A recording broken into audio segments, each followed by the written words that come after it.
So I'm at the back end of what was once Griffin House. It was the headquarters of Midland Bank in Sheffield. They brought a lot of jobs out in the 1970s, information technology jobs, and I worked here from 85 to 2000. So this was the edge of the city centre in those days. It was like a line, and you can see a bit of old Sheffield around here, but all up here, all this area, it's new buildings. When I say it was the edge of the city centre for the offices, this was all low level industrial land, but since 2000 when I left, it's all just become like skyscrapers. And just over here where it says West Bar Sandwich Shop, we knew it as the Royal Oak Bakery, and it used to get frequented an awful lot by people across the road in Griffin House. And I just can't believe the amount of graffiti on it now. But I'm going to take you a journey up this road because this really shows you what's happened. But back in 2000 this was just old industrial land, and they cleared some of it for car parking. And since 2000 it's just become these skyscrapers.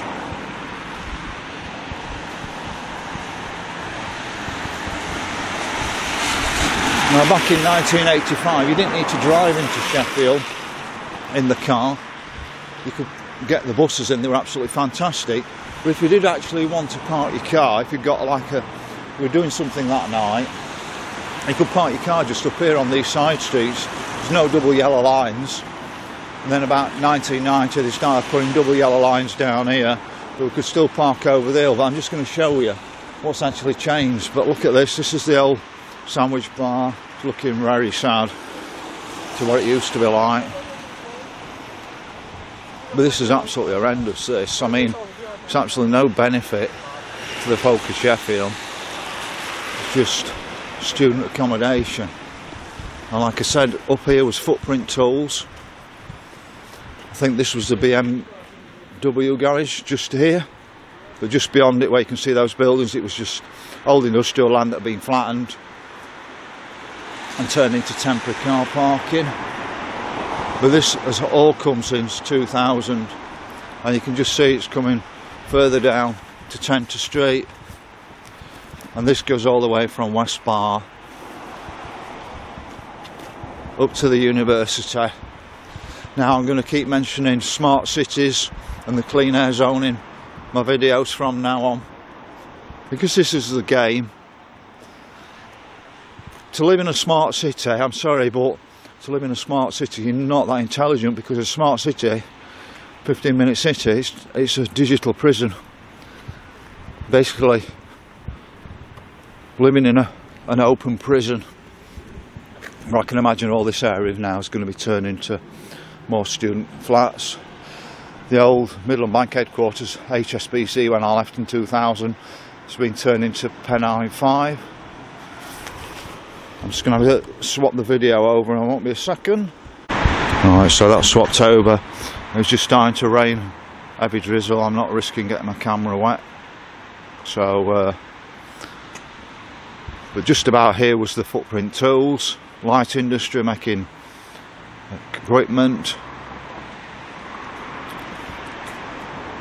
And I just can't believe it. This is really horrendous when you walk up here. It was not more than a one story, 2 story at the highest back in 2000, and all this like stuff's appeared on the road. It was just like back streets, industrial back streets, so they can find the money when they want it. But Sheffield City Council only seem bothered now about the student side of things, but I think this is all for bringing in their smart city. Kids live their lives through computers now. We climb trees and play football, put a couple of jumpers down, but that's not how kids are now. They've got to be coached on a Saturday morning, and that's why there's no flair in football anymore. You can just see it. This is horrendous. It was like 1 or 2 stories high at one bit, and it's just become like this now.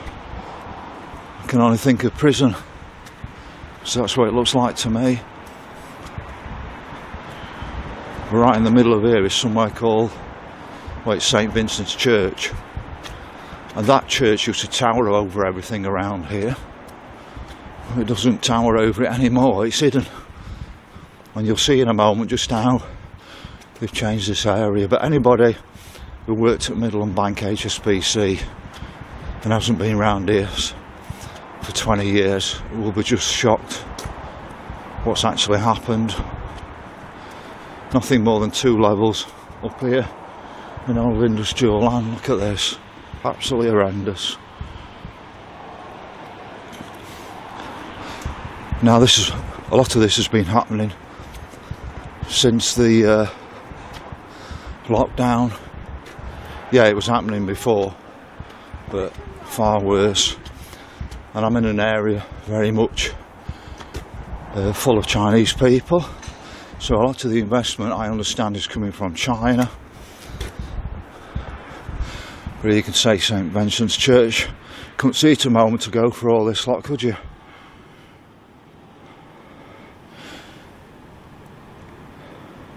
I don't want to go back to the Sheffield of the 1950s when the air was polluted, but I do believe that there's a place for industrialisation, because rather than transporting your products across the world, you should be building them in your own country. Now they've built all this lot on our industrial land. Where are we supposed to produce things anymore?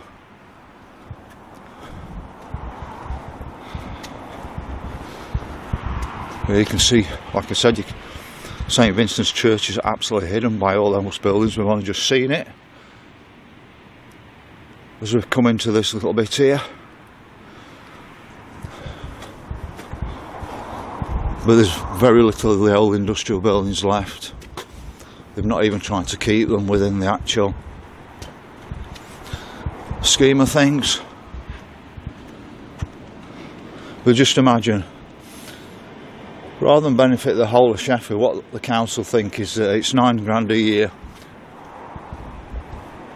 for student fees, £6 a year for accommodation. Then what other money they can fleece out of students on top of that, I don't know. But as you can see, this is a typical building that would have been around here at the most. That would have been a tall building around here.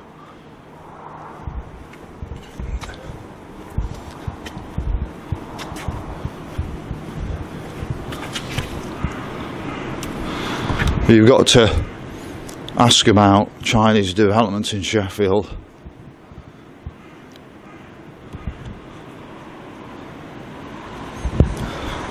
I've been told by somebody that wherever you've got Chinese students, this sort of development will be happening.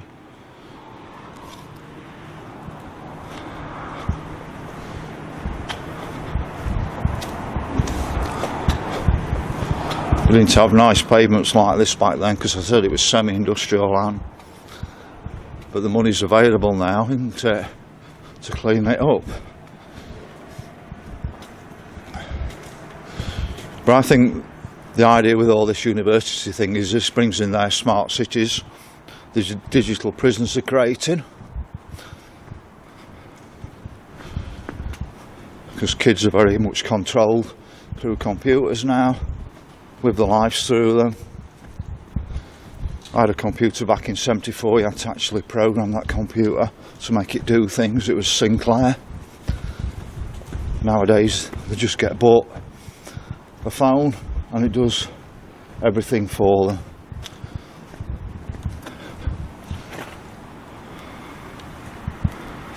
So we're on Hollis croft. I don't know if it's Hollis croft at the other end. I'll check that out later, but you can see some of the old buildings around here.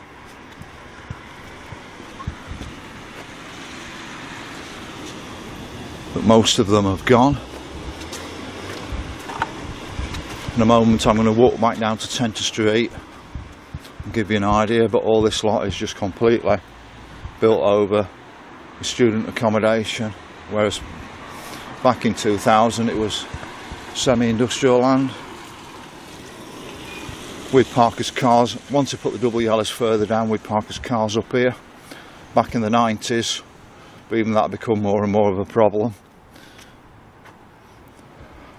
You can't even park your car in the middle on a weekend at the moment, and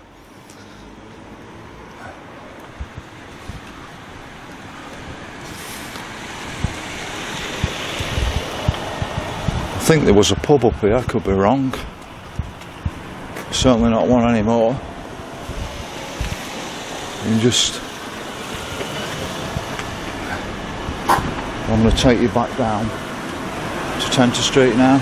Well, just imagine this was all semi-industrial land. 1, 2, 3 stories at the most.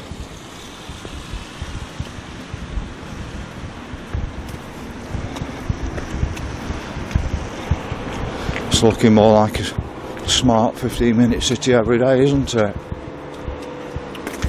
Absolutely no variety.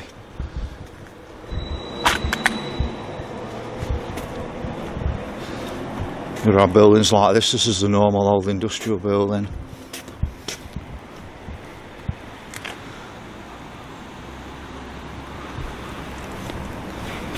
But everything looks the same, no character. If you went in Birmingham, London or anywhere else, there would have been totally different shops and brands everywhere back in the 70s. And now you go in any of our cities now, everything's the same. All the buildings look the same. And you don't know whether you're in one city or another anymore.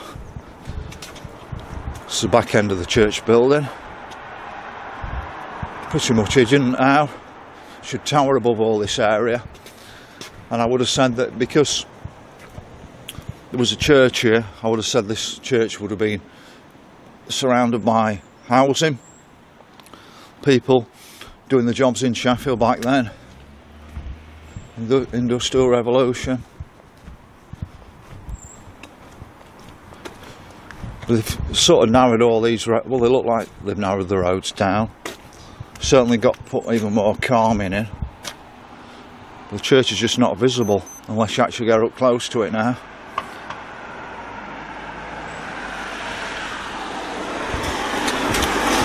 So where are we going to manufacture all our goods now? What happens if China crashes? Because there's a very big chance it crashes. Where are we going to produce goods?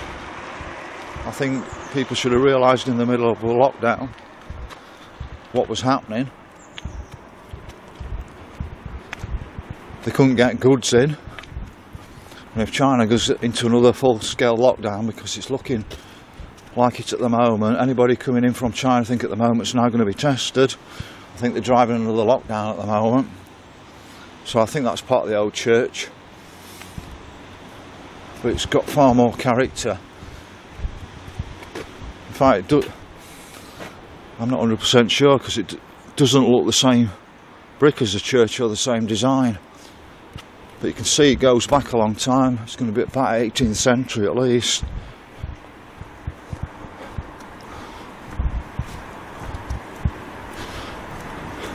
I'm pretty certain this wasn't here back in 2000 and already we're doing work on it again already. A lot of these roads have been shut down now. You'll be able to drive up and down one road and down another, but it's so traffic calm round here now.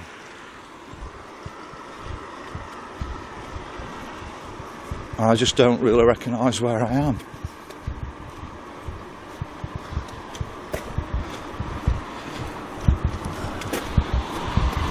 You can see it just goes back everywhere. It's just like,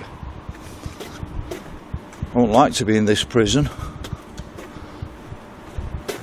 even if it's open. I'd go back to shopping on the high streets tomorrow. I don't believe Meadow was the reason that the shop shut down in Sheffield. I think basically it's because Sheffield City Council has this anti-car thing on. If people could have shopped in Sheffield, they'd have been coming to Sheffield rather than Meadow Hall. But there was just nowhere to park, or if you did park, it was £4 every time you come into Sheffield. So people started going to Meadow Hall.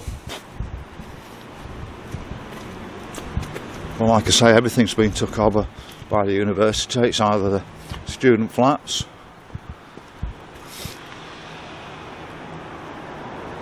or the university directly.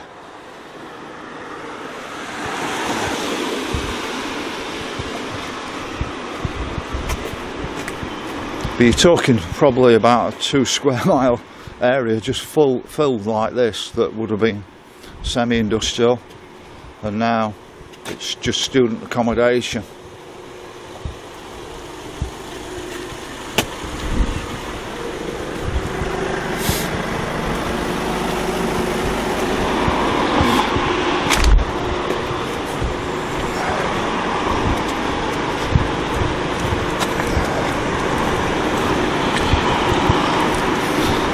Does anybody recognise this area?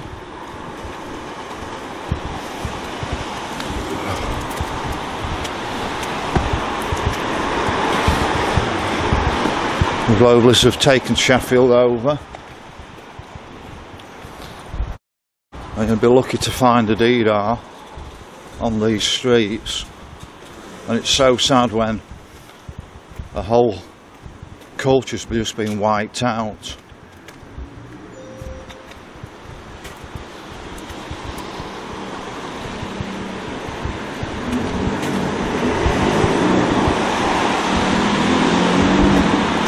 You can see the cathedral spire up there.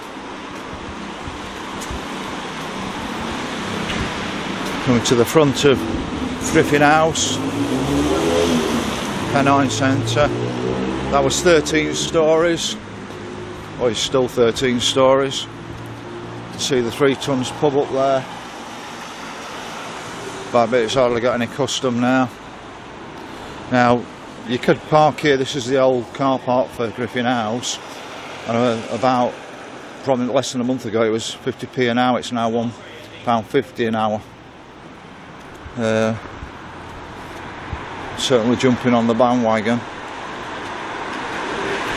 Just there, I first started working in Sheffield in that building. That was called Jubilee House. Really liked working in there because it wasn't too big a building and we had our own little room.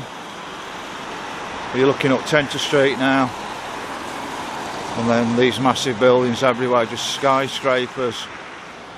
So I hope you've enjoyed my short trip, but really it's a big warning. Smart cities, clean air zones, they're not about you and me, they're about getting as much money out of you as possible and putting you into a digital prison so they can get even more money out of you.